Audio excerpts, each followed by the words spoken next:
Hey, what is up, everybody? Welcome to the Guilty as Charged podcast. My name is Steven, and I am your host. And we are continuing our series from last year, where we're interviewing college beat reporters who used to cover the players that the Chargers ultimately selected in the draft. And I'm happy to be joined for our first one by Mr. Jamey Vinnick, who covers the Washington State Cougars for CougFan.com, which is an affiliate of the 247Sports brand, and they are the best in the business when it comes to college recruiting and college coverage. So I'm excited to have Jamey on today. Jamey, what's up, man? How you doing today?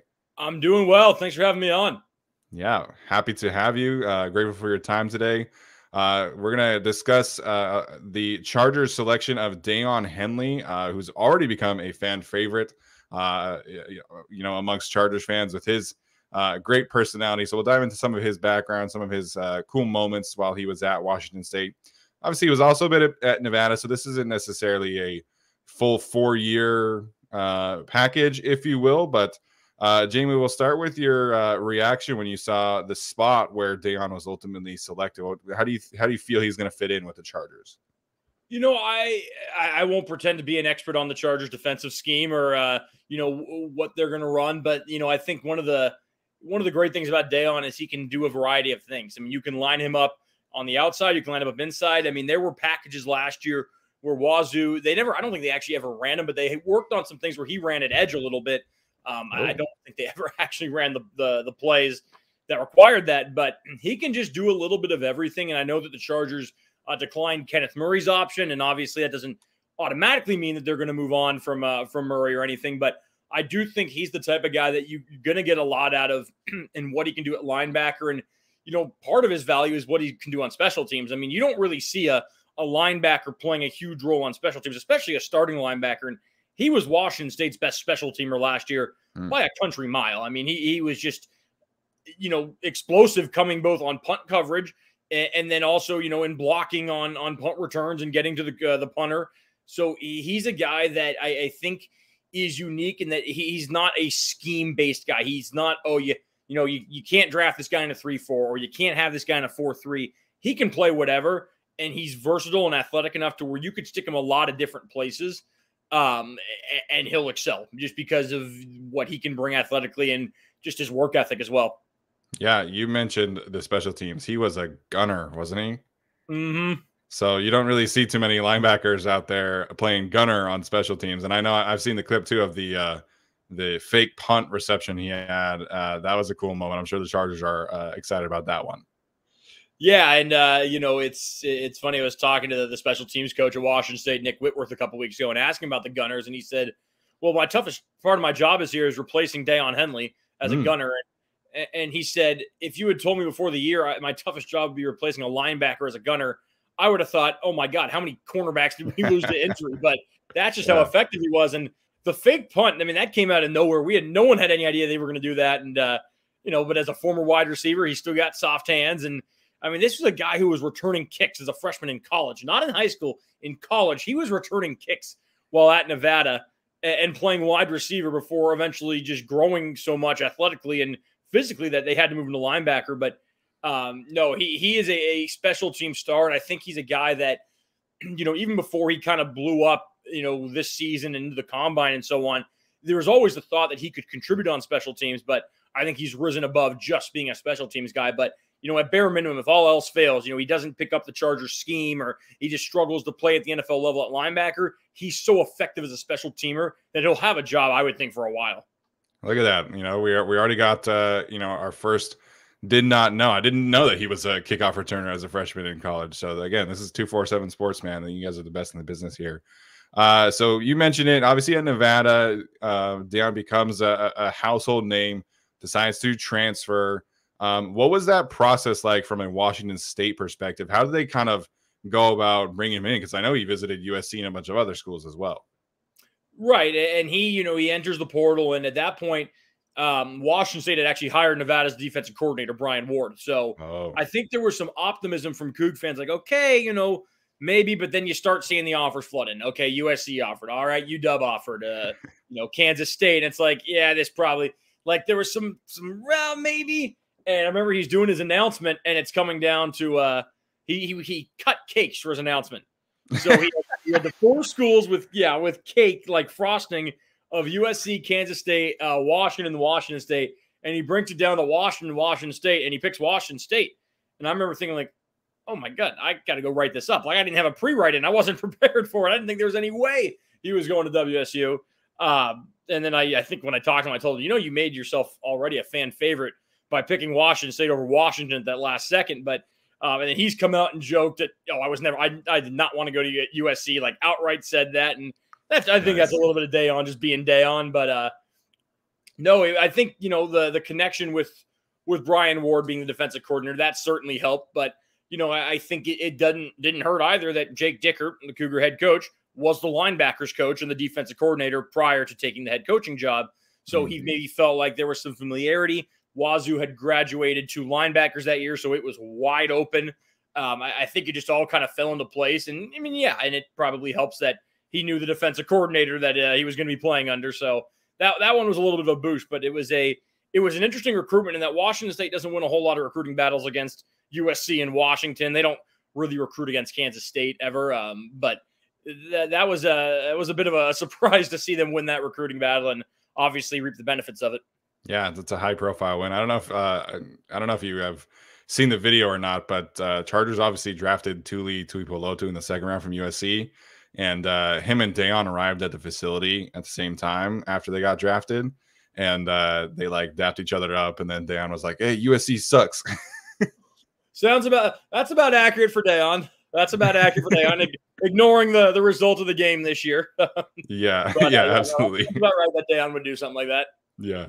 Tuli obviously had 4 sacks in that game too. So, I was watching the draft and was genuinely stunned that there was no highlights from that game in his package. They got one from the year before in the 2021 game, but that was a dominant performance. I mean, it was just, and at that point, Wazoo still had their starting left tackle, so it wasn't against their backups or anything. Yeah. That was just a monstrous game by probably the best individual game I saw a player play against Washington State this year. There we go. So you mentioned Daiyan in his hybrid kind of role. Was that something that Washington State has always done? Is that something that they did specifically for Daiyan? Or how would you kind of describe how that role came about for him?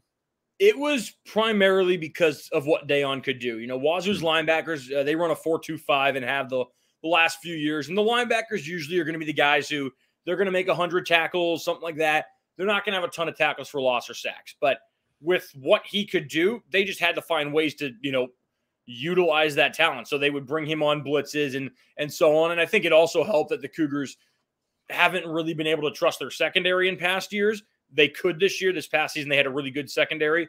So they felt like, okay, we can bring a linebacker on a blitz and not leave our corners or safeties completely hung out to dry. So that certainly helped. But I think that it was pretty unique to what Daiyan's skill set was, to see the variety of ways that Washington State used them. They have not done that with a whole lot of linebackers, and they haven't had a lot of linebackers get drafted either in recent years. I mean, the last one was Daiyan Buchanan back in 2014, and he played safety at Washington State. You have to go back even further to find the last linebacker, I think probably back to Randall Smith in 2001, and I might be missing a guy in there, but it's been a while. They don't usually have linebackers get drafted, so that was kind of a role made specially because of what he was capable of doing.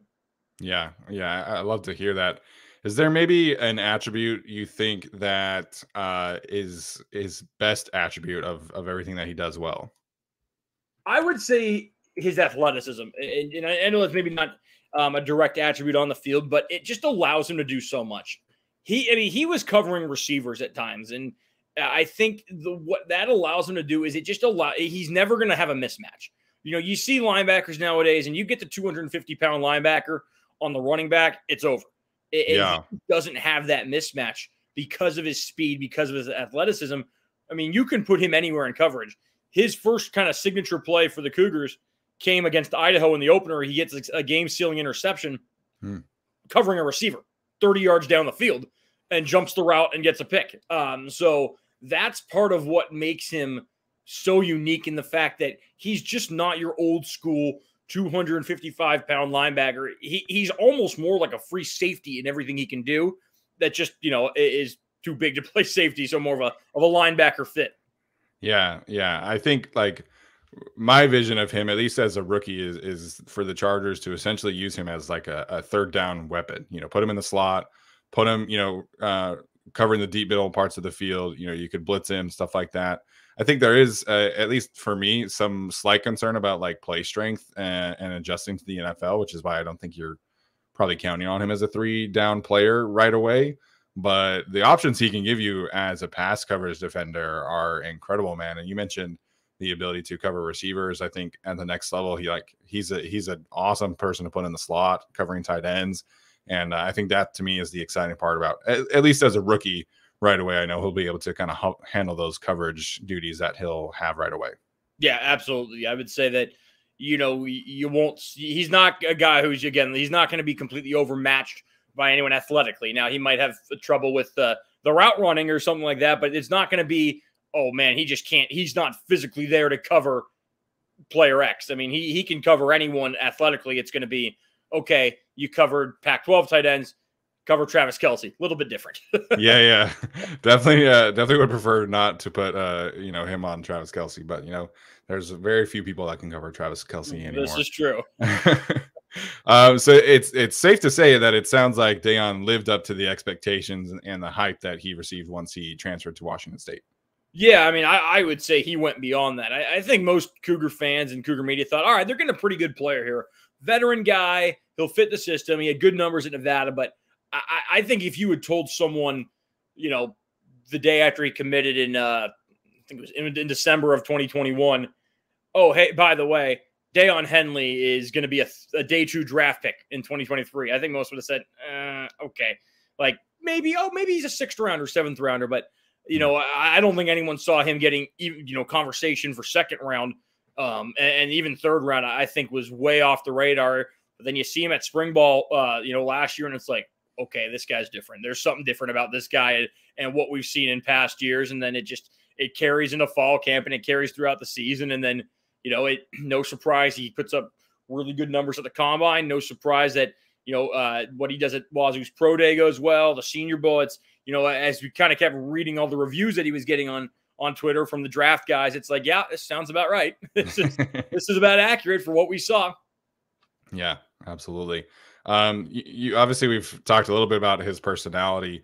Transferring to a different team can be kind of stressful for some guys. How would you say Daiyan adapted to the Washington State locker room and the community, and how did he kind of endear himself to all of you guys who cover the team? He is, and seriously, I've been on the beat now so I'm entering my 3rd year. Far and away the best interview of any sport, and within that, I will say he's impossible to quote because his quotes go on forever. He's incredibly personable. I think it was the 1st or 2nd time we interviewed him, and I was doing kind of a sidebar story on the favorite musical artist of the team, and it's like, all right, day 13 of spring ball, I've covered everything that needs to be covered, and he starts talking. He's like, I'd get a whole lot of things in there. We get some rap, we get some pop, maybe some Justin Bieber, and then he stops and he looks at everyone and says, cut that. I don't trust you guys yet. You can't repeat that. I don't trust you yet. And that was the story throughout. It was always something. It was always, all right, what's Daiyan's thing going to be today? He shows up to one interview in November in a Snuggie because it's 20 degrees out. And he just has his gigantic Snuggie on. He comes to someone asks him, what's before the first game, what's like the one word that you're kind of thinking about in terms of, excitement to play Idaho? And he's like, murder. And he's like, ooh, no, that's a bad word. Physicality. I want to hit someone. And then of course he goes to shows up at the practice before Pro Day. I think it was a Saturday, and he walks over, and before everyone's turned around, you just hear Daiyan's voice of, "Oh my goodness, it is great to see all you beautiful people again." And if you watch the clips on YouTube, and that's not him putting on a show for the camera. That is seriously, he is that just kind of, out there in terms of his personality and all that. That is not show. He is that just kind of boisterous, exuberant personality. And Wazoo has a few of those. And I think he very well meshed with those guys. And, you said, how did he kind of, get used to his new teammates? I think it's more his teammates got used to Daiyan because he's that kind of guy. But No, we asked. He got asked after pro day. What's the biggest thing you're going to bring to an NFL team? And he thought about it for a second. He said, "I'd probably say comic relief." And then went into a football answer. So no, every time he gets interviewed, it's going to be something. It's never just going to be a 3-minute. He answers every question calmly and easily. There's going to be something that he's going to go off on a tangent about. And it's going to be impossible to write it up as a quote, but it's going to be really funny to listen to. Yeah, I think we've already seen a little bit about that. He was telling the story of just like draft day in general. And they were like, oh, like, how's it feel? How's this stuff? And he was like, man, I was just really hot because I was wearing all leather, and like talked about how about his leather outfit for like 3 or 4 minutes. Yeah, really I saw that and just started laughing. Like, yep, that's Daiyan. That's about it. That's about right for his first interview post being drafted. He talks about the leather he's wearing. Yeah, absolutely. Well, Jamey, this has been awesome, man. Lots of great information here on Daiyan and his background. Can't thank you enough for joining us tonight. Chargers fan, if you're a Washington State fan, or if you know a Washington State fan, go check out Jamey and his work on CougFan.com, 247Sports, and Jamey Vinnick 9 on Twitter. Jamey, thanks so much for joining, man. We'll talk soon. Yep, appreciate you having me on anytime.